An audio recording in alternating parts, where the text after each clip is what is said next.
The only control are those lakes to hold the water in so that and release it slowly, rather than get the lakes full and open the floodgates all the way. No, there's not.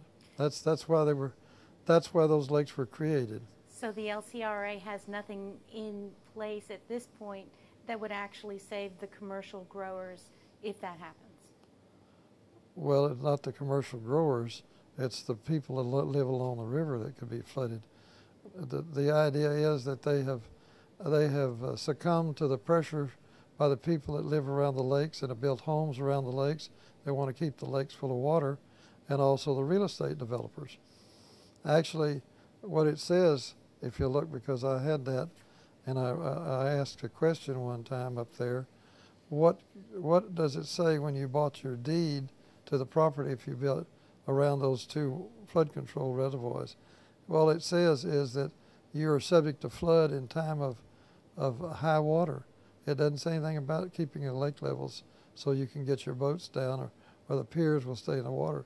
It just says that you're subject to flood because you live on a flood control reservoir.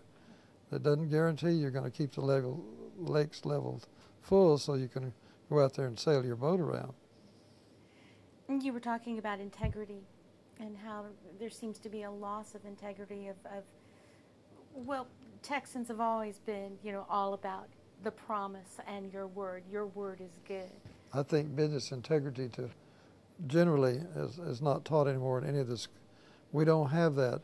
We operated for years, my grandfather and my father, when we were before I got into the business in 1950, many of their contracts were oral contracts, simply with a handshake and agree for so much money to farm so much land. Mm-hmm. And there weren't anything written on paper, but they were all honored at the time because we were dealing with honorable people that stuck to the word that their word meant something to them.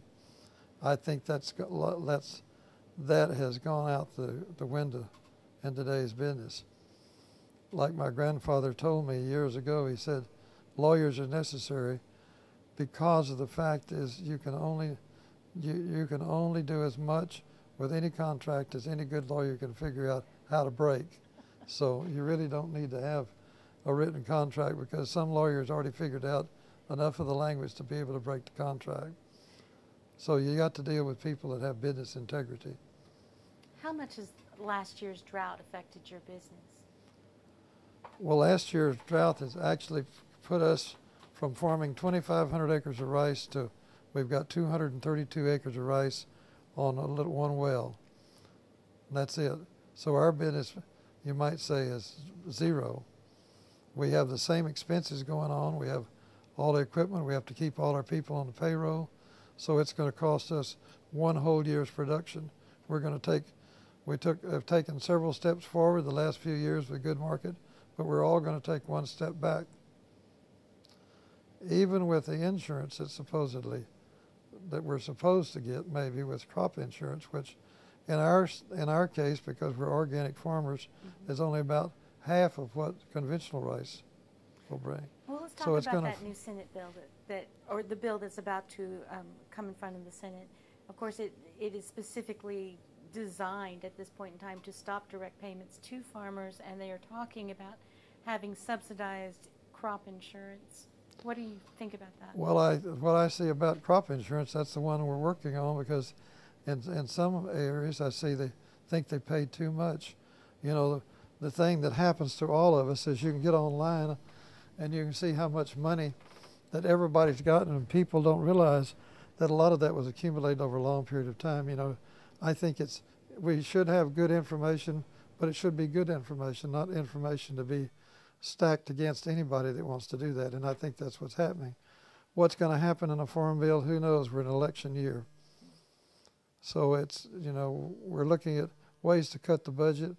Agriculture's always taken a big hit, yet it has the smallest part of the pie in the budget that you see. But it always is the one that ends up taking, and that, when you look at that budget, it's really not the budget that goes to production agriculture. It's a budget that goes to the food business, food stamp business, and the others. That's the big part of the agriculture budget. Actually, production agriculture has a very small part of that total agriculture budget because there's so many other things that are built into it. Mm-hmm. You are specifically a grower of an organic rice crop. That's correct. Are there different regulations for organic? Well, yes, we grow under the organic standards, which means no pesticides, no fertilizers, no chemicals of any kind. It's actually goes back to when I began farming in the 40s and 50s, when you only dirt and water is all you use. We didn't have all of these chemicals and fertilizers to use.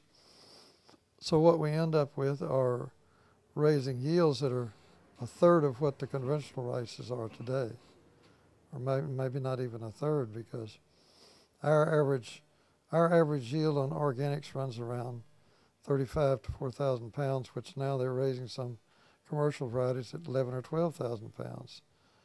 So, you know, and the deal that's really hurting us this year, and I've talked with RMA, which are the people that do the government part of this. I've written numerous letters to them. There's no price for organic rice in the insurance program. Rice is rice as far as they're concerned. So we're dealing with having a third of the amount of yields, yet the same price for support price for organic rice as you're getting for just conventional rice, which doesn't work. It's unfair to us. They say they're looking at it, but it takes the federal government 5 to 10 years to do anything. To take a long look. That's right. Anything else you'd like to tell us? Well, I just say that we need to figure out some way to get part of our water back, and I think that we've lost some of it this year, and I don't know whether we'll ever get it all back again. You think it'll go to court? I think that's probably where it's eventually going to have to go. There was a long article written the other day by someone else in the editorial section of the Chronicle about how agriculture was going to have to step back and let the cities, and they're going to have to figure something else to grow that they didn't need water for. My take on this is whenever we depend on outside sources for food other than growing it here, we are in a heap of trouble, because the fact is we'll pay whatever it takes, and you think gasoline is high, well, you have to go out and buy your bread. Float around.